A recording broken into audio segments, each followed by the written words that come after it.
Il y a 40 ans débutait l'affaire Ben Barka, cet opposant marocain enlevé à Paris dans des conditions qui restent toujours obscures.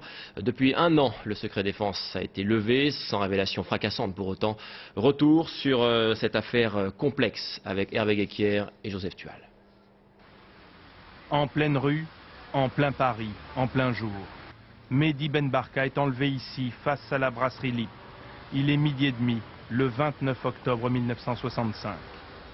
Ben Barka est l'opposant numéro 1 du roi du Maroc, Hassan II. Il est emmené par un groupe bien étrange. 2 policiers français, 4 voyous, un agent des services secrets, le SDEC, et des barbouzes marocaines. La destination, Fontenay-le-Vicomte, dans l'Essonne, précisément cette maison.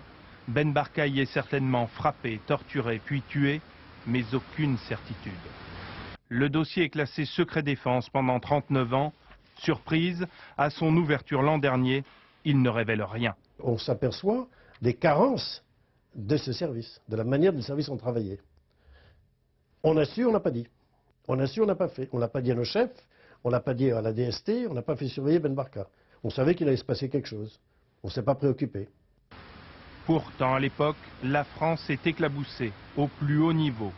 Le général de Gaulle doit contre-attaquer. Ce qui s'est passé n'a rien eu que de vulgaire et de subalterne. René Galissot, historien, prépare une exposition sur l'affaire Ben Barka. 40 ans après, il répond au général.